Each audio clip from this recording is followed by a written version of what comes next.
Perkenalkan, nama saya Ben Kudisi Konstantino Tambunan, NIM 210306085. Kali ini saya akan menyelesaikan tugas praktikum anatomi dan fisiologi hewan ternak pada hewan ruminansia dengan dosen pengampu Bu Tati Pidianasari SPT MP. Baiklah, kali ini saya akan menjelaskan perjalanan pakan pada hewan ruminansia, yaitu sapi. Pertama, makanan masuk melalui cavum oris. Di dalam cavum oris ini terdapat gigi. Yang pertama ada gigi seri atau dentition incisimus. Ada 4 di depan, atas, dan bawah. Kemudian ada premolar dan molar yang berfungsi untuk membantu mengunyah makanan. Terdiri dari 3, kanan, kiri, atas, bawah. Kemudian ada lidah atau lingua yang berfungsi untuk membantu pencernaan di mulut, yang dibantu juga yang dibasahi oleh saliva atau ludah. Kemudian makanan masuk ke eksofagus menuju ke rumen. Di rumen ini terjadi fermentasi selulosa atau serat yang dibantu dengan mikroba menjadi VFA. Kemudian hijauan tadi masuk ke retikulum. Di retikulum ini hijauan tadi dibentuk menjadi bulatan-bulatan kasar atau bolus. Kemudian setelah sapi istirahat, bolus-bolus tadi dimuntahkan kembali ke cavum oris. Makanan yang dimuntahkan kembali ke dalam cavum oris disebut juga regurgitasi.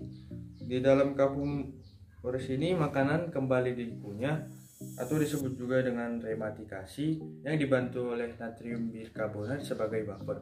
Kemudian hasilnya tadi menuju ke dalam eksofagus atau yang dinamakan redeglutasi. Setelah dari eksofagus, makanan masuk ke dalam rumen. Di dalam rumen hasilnya tadi diubah menjadi digesta dan terjadi fermentasi ulang yang dibantu oleh mikroba menjadi VFA kembali. Kemudian digesta tadi masuk ke dalam retikulum. Di dalam retikulum ini terjadi penyaringan benda-benda asing agar tidak masuk ke dalam omasum. Nah, hasil yang setelah disaring di retikulum tadi masuk ke omasum. Di dalam omasum ini terjadi pencernaan secara maksimal, dan di dalam omasum terjadi juga absorpsi air.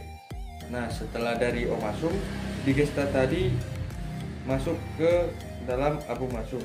Dalam abomasum ini yang dicerna adalah sisa-sisa digesta yang tidak tercerna di rumen, retikulum, dan omasum oleh mikroba dan mikroba itu sendiri.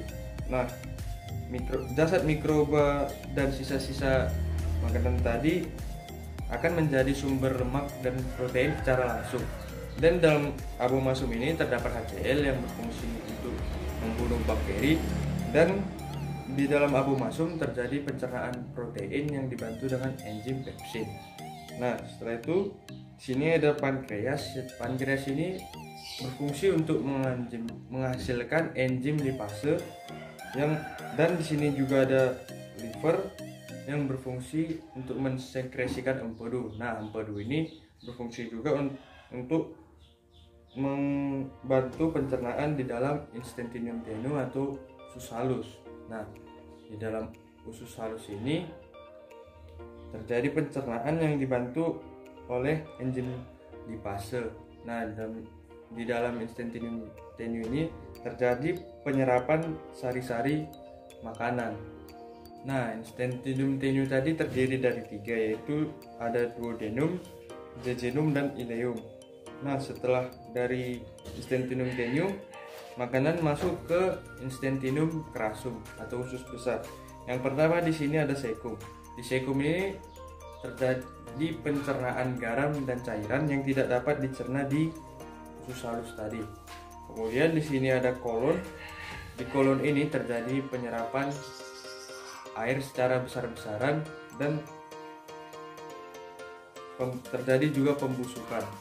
Nah, setelah itu masuk ke rektum. Di dalam rektum ini adalah tempat penyimpanan sementara feses, yang dimana feses itu kemudian akan dikeluarkan melalui anus.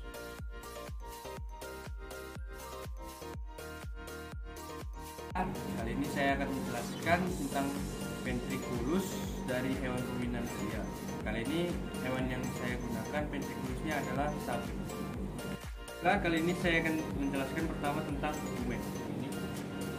Rumen ini merupakan lambung besar yang dilapisi oleh handuk yang bernama papilia. Di rumen ini berfungsi sebagai tempat penyimpanan makanan sementara dan tempat fermentasi hijauan menjadi VFA atau asam lemak terbakar. Kemudian VFA yang tadi diserap kembali oleh handuk seperti handuk ini atau papilia, kemudian diabsorpsi menjadi ke darah. Yang kedua saya akan menjelaskan tentang dari retikulum. Retikulum ini hampir sama seperti rumen, yaitu sama-sama hampir tidak memiliki celah.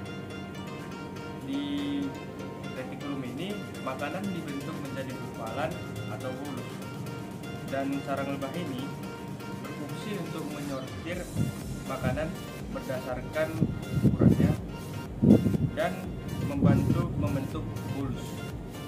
Kemudian sarang lebah ini berfungsi juga untuk mengaduk makanan yang dibantu oleh enzim. Kemudian sarang lebah ini juga dapat menyerap VFA. Setelah yang ketiga, saya akan menjelaskan tentang omasum. Omasum ini disebut juga perut kitab karena memiliki bentuk yang seperti berbuku-buku. Di omasum ini terjadi pencernaan kimiawi dan absorpsi pada air yang ada pada bulus tadi. Di omasum ini terjadi pencernaan secara maksimal karena digesta masuk melalui sela-sela pada omasum ini. Saya akan menjelaskan tentang abomasum. Abomasum ini memiliki dinding tipis yang mampu untuk menampung zat air. Kemudian abomasum ini memiliki HCl yang berfungsi untuk mencerna protein, dan abomasum ini berfungsi juga untuk mengatur aliran dari omasum ke duodenum.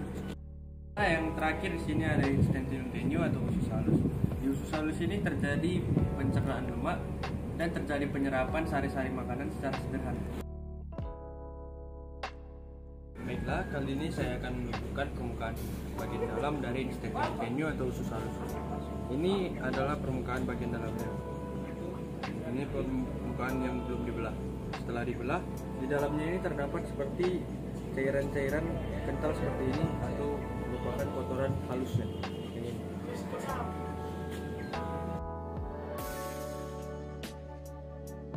Baiklah, di sini saya akan menjelaskan jenis-jenis bakteri atau mikroba yang terdapat pada rumen pada ruminansia. Pertama ada Venonella alcalens atau bakteri pemanfaat asam.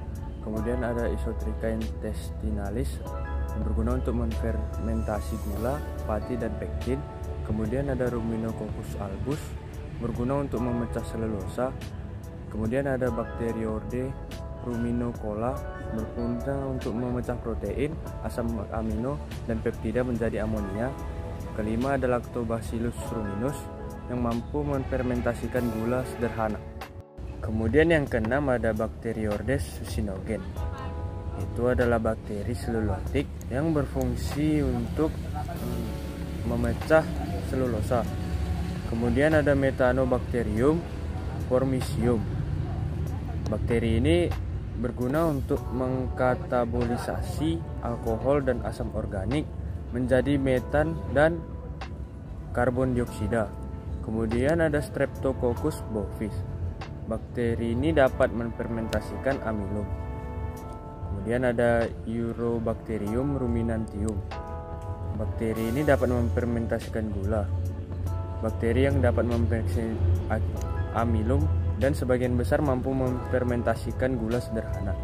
Kemudian yang terakhir ada Anaerofibrio lymphotica, yaitu bakteri lipotik yang berfungsi untuk menghidrolisis lemak menjadi gliserol dan asam lemak.